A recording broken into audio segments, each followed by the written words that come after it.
Going on, guys? Another edition of Connor and Mark show alongside Mark Rogers. I'm Connor Gave, recording this on Sunday, January 22nd at 1 p.m., the day after an absolute ass kicking on behalf of the Philadelphia Eagles as they beat the Giants last night, 38-7.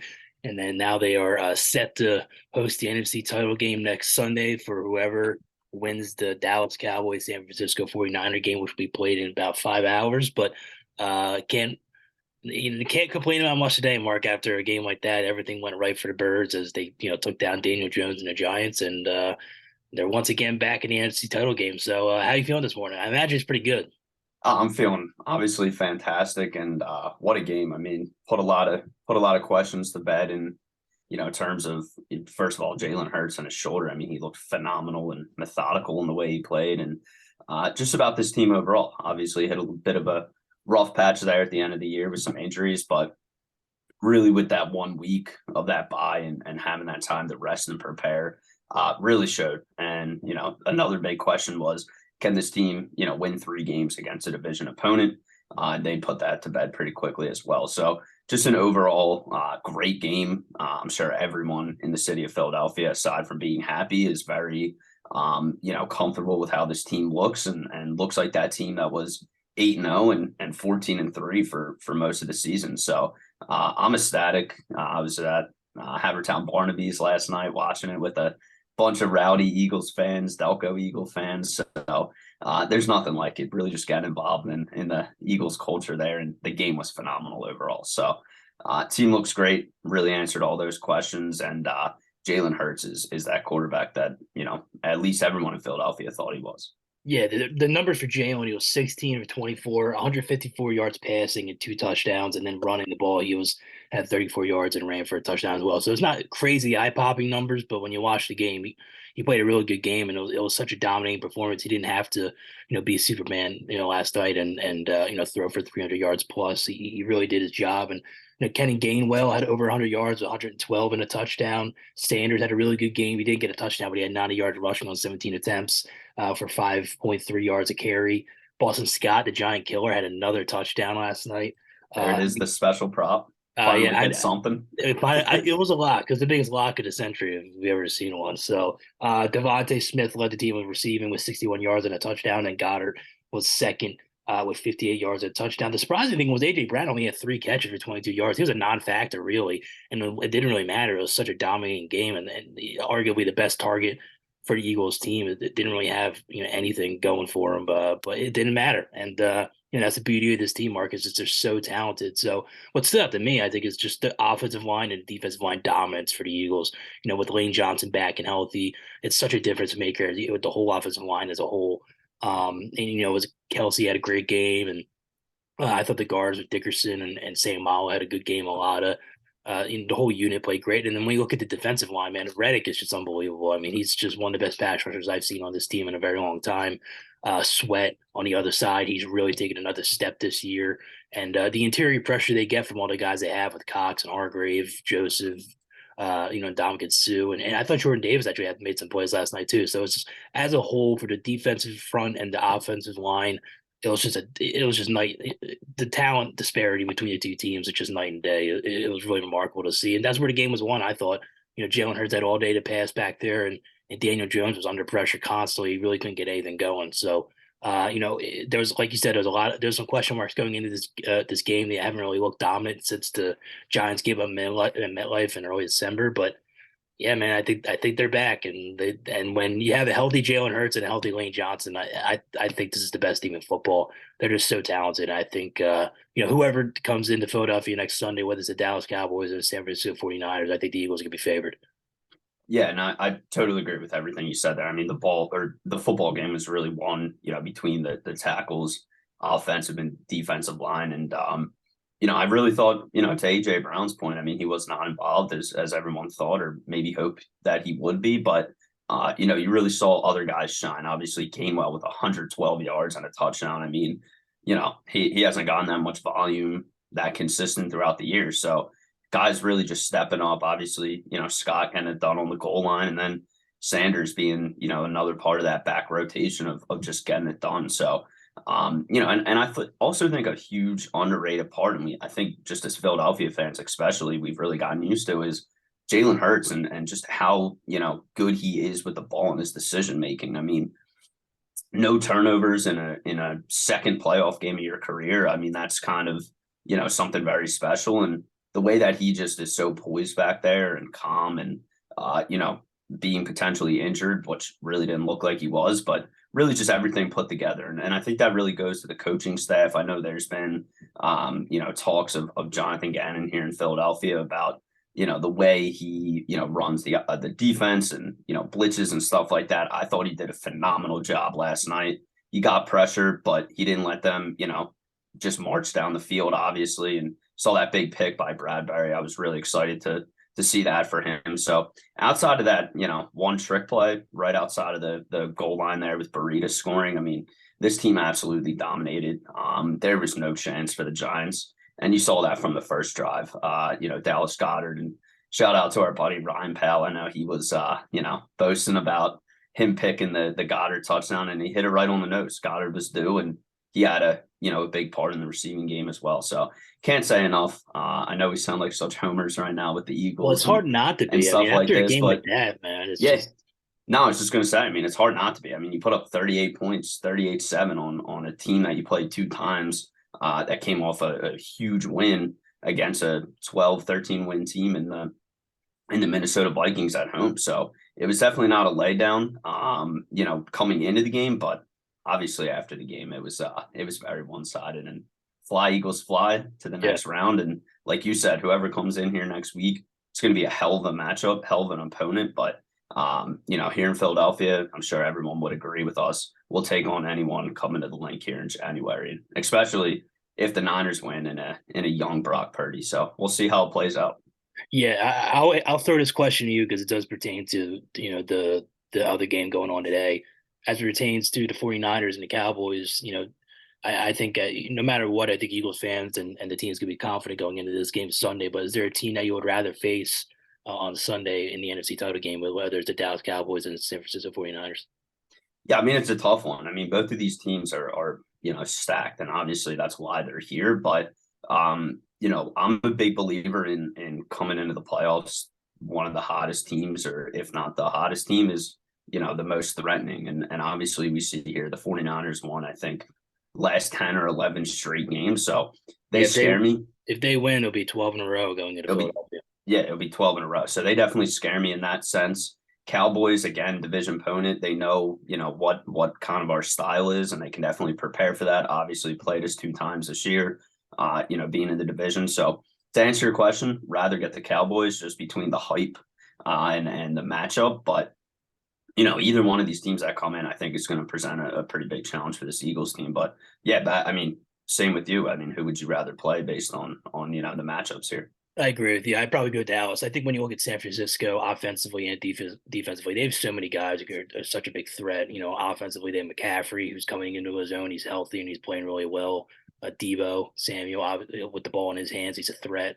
Ayuk, Kittle, the offensive line is really formidable, and it makes Brock Purdy's job really easy. All he's got to do is read and go, and and have somebody like Kyle Shanahan calling the plays. It's really just a perfect system for someone who's young and coming into the league and doesn't really have a lot of experience. And defensively, you got Nick Bosa. I really like Fred Warner. He's a great linebacker. They have a lot of guys defensively who are really talented. And I think they're the number one ranked defense in the NFL. So talent wise, it's obvious you would rather face the Cowboys because the Niners are a more talented team. But like you said, Dallas is they know us, and I think they have a talented team too. I think Dak's actually a pretty good quarterback. I think Hurts is better, but I still think Dak is talented and he can make some plays. And Dalton Schultz is a nice tight end, and CeeDee Lamb, and obviously defensively they got Micah Parsons who's a game wrecker. So they got guys and who can play. But it's gonna be interesting to see because now as an Eagles fan, you kind of just sit back and enjoy this game and kind of relax a little bit and just really just take it all in and look and try and dissect these two opponents. But I would probably lean that the Dallas would be a more favorable matchup for the Eagles. But I think whoever comes in, like I said, the Eagles are going to be favored on Sunday. I don't know what the point spread is. If I had to guess, if San Fran came in, they're probably favored by 2.5, maybe. I was literally just going to say 2.5. Yeah, I was, and Spot on. it was Dallas, maybe 4.5. Yeah, I'd say maybe 3.5, 4.5. It's Yeah. definitely going to depend, obviously, throughout the week and who people are taking and stuff like that. I mean, speaking of a game today, Bills Bengals. I mean, that line has moved increasingly towards the Bills. Obviously, -6. I believe it started out at 3.5. So Yeah.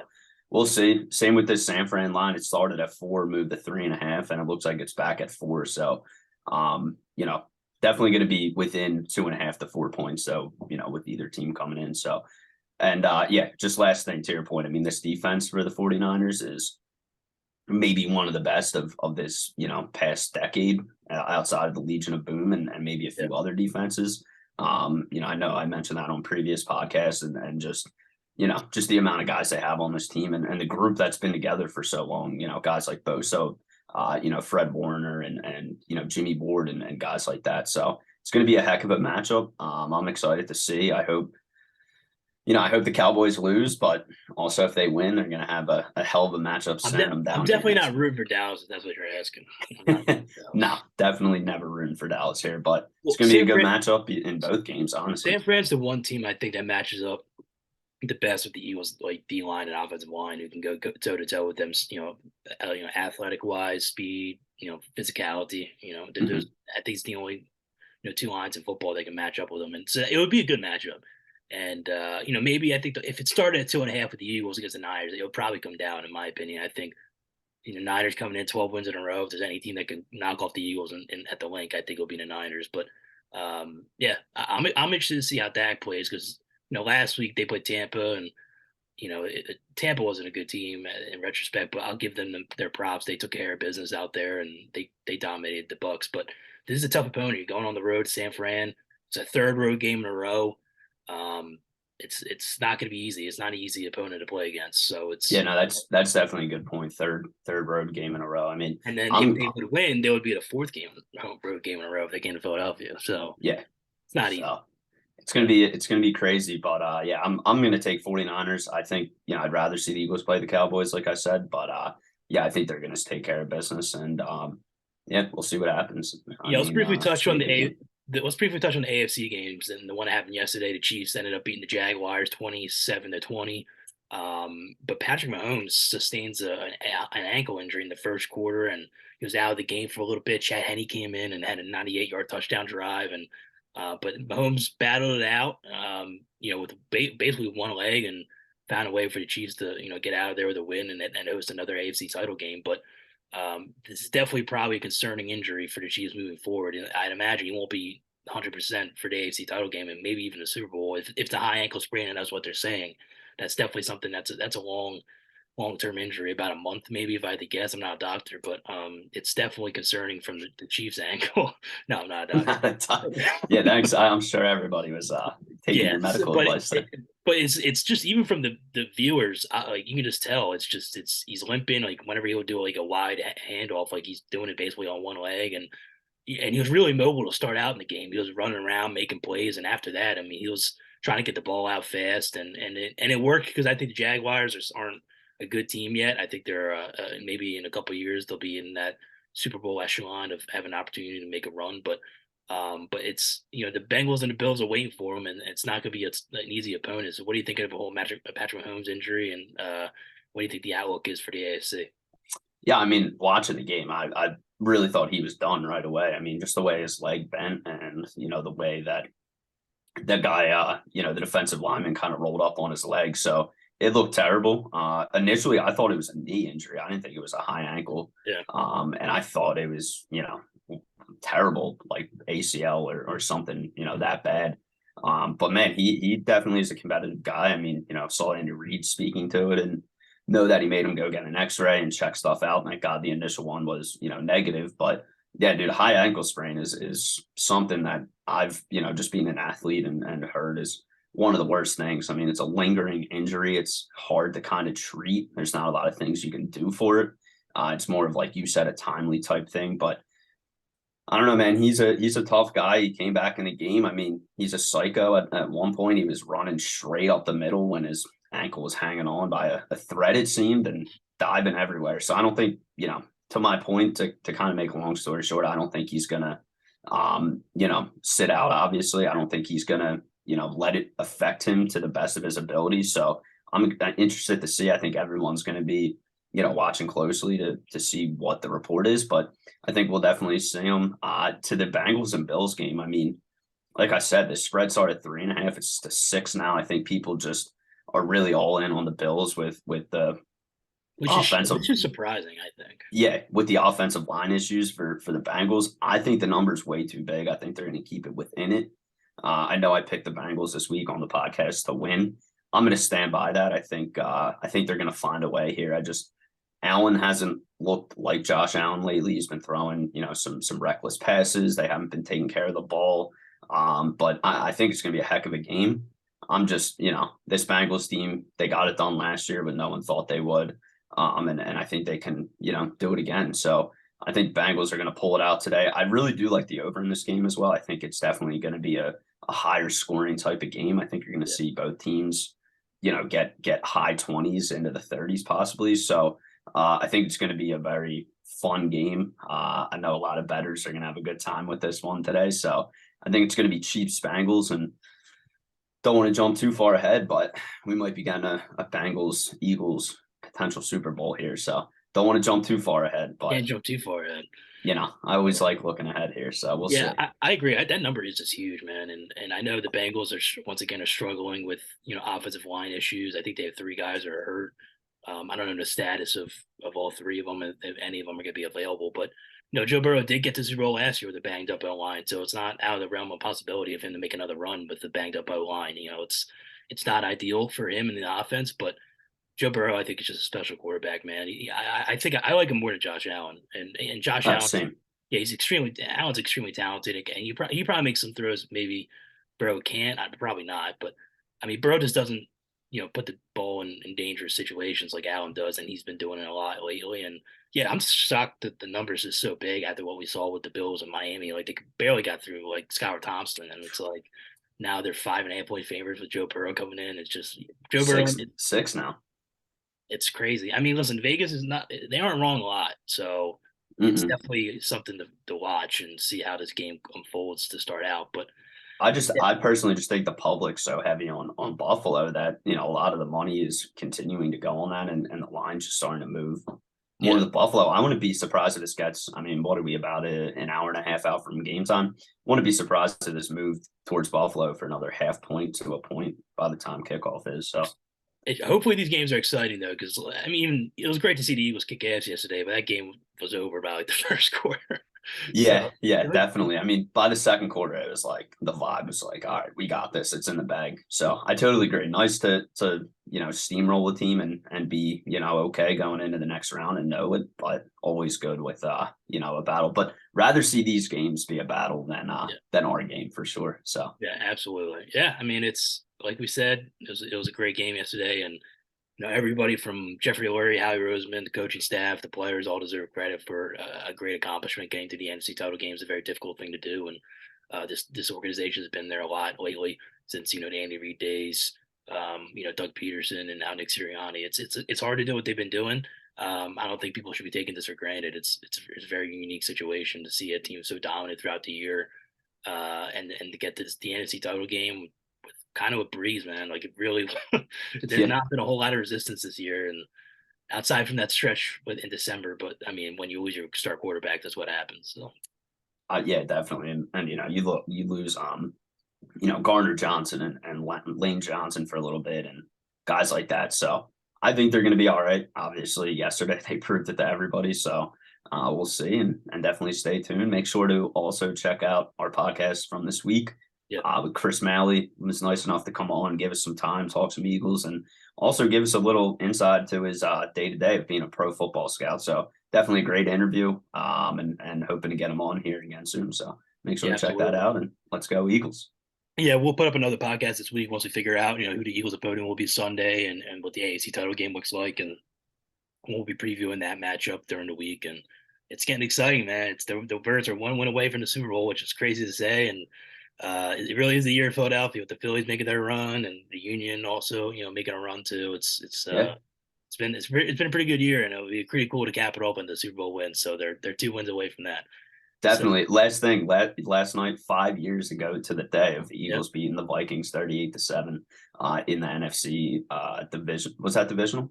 Yeah, championship. that's the NFC title game. Yeah, Because the weeks. That's right. Because they added one more game, but still, man, hell of a alliance there, and hopefully it translates to the same result we got in 2018. So what we'll do you think was see. the more dominant win last night or that win? What do you think felt more dominant? I just feel like the Vikings game felt a little more dominant just because Really? just because it was like it was like the Vikings are like the team, and obviously it was the NFC Championship game. It So wasn't. everyone They was, were a better team than yeah, everyone was like, they're gonna, they just came off the Minnesota or the Minneapolis Miracle, and Case Keenum was having a hell of a year, and they were riding high. Stephon Diggs, all these big names on the team, and Nick Foles, man, just came out. He was slinging, hit Jeffrey on that long pass. I just felt like that game was like no shot. They didn't have a They shot in came out hell. and got that touchdown. I think it was the Kyle Rudolph. He got a first touchdown. It was That's 7-1. right. Yeah, and then I think the moment it changed it was the pick six by Patrick Robinson. It could have run the game and all the momentum was Yep. back in there, and they didn't look back, man. That was a Well, it was great. I was having a few flashbacks when Bradbury got that. Obviously, not the same kind of return, but Yeah, I mean, just that game changing play. I mean, turnovers in playoff games are just so important and so crucial. And you even saw that yesterday in the Jags and Chiefs game. I mean, Agnew fumbles the ball. They get 3 points there. They're right back in it, and then they throw a late interception, obviously, and that crippled them to lose the game. So just that importance of Jalen Hurts and being careful with the ball goes so it, far. So it makes it really because they jump on big leads, the Eagles do, and it's hard for opponents to get back in because they just don't make mistakes. They're not giving them short fields or opportunities to strike and get back into the game. That's what makes this team so special. It's what made Jalen Hurts so special. And yeah, I'm excited for Sunday, man. same, It man. should be a fun one. If it is a Dallas week, one more Dallas week, it's gonna be one of the more hyped games I can remember. I don't remember another hype game outside of the Super Bowl probably. Like Of in our lifetime. Yeah, yeah, I would say. it'll be the first time in our lifetime the Eagles ever played the Cowboys in a playoff game. Yeah. I believe I don't remember them ever doing it, so it'll be a good one. Can't wait, man. Can't wait. Yeah, We'll definitely be back. And then, like you said, we'll have another podcast out when we find who the opponent is this week. So stay tuned. absolutely. Yeah, Mark Rogers, Connor Gable. We'll see you guys next week.